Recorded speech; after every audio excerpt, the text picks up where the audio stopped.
So there's a pending NAR antitrust lawsuit going around, and if you're a realtor, you've probably heard about this. You might even be concerned. There have even been a couple of big companies that have already settled, which is never a great precedent. It means probably the rest will follow. What is it? How does it affect you if you're an agent?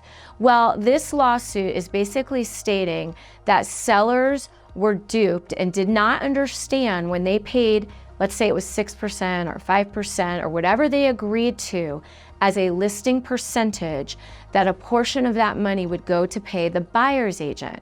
They are saying they didn't understand that. They didn't get to choose the buyer's agent, so they shouldn't have to pay them. You and I understand that it's really just a matter of where the money's coming from. It's a function of how do both agents get paid and who's gonna pay for it. Ultimately, if this goes through, it could change the way you do business. It most likely will, and it already is for these companies that have settled. They've already agreed to changing language in their contracts and changing the way that they do their listing presentations and buying presentations with their buyers or sellers, and explaining that it's not you have to pay 6% or this is the way it is or this is the standard fee. Those terminologies are going to go away, and we're going to have to start really talking about our value proposition.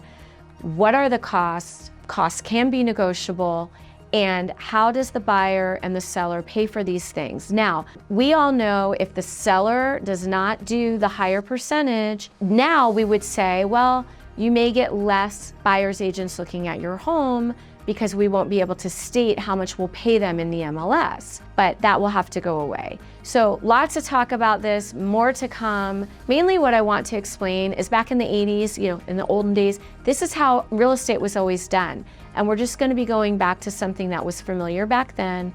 It's just a pivot, it's a change in your language, it's a change in the way that you express your value. And I would love to strategize with you on this because there's so many great ways that you can position this when this comes around, but you need to be prepared. So if you have questions on this, give us a call. We'd love to sit with you and talk through it.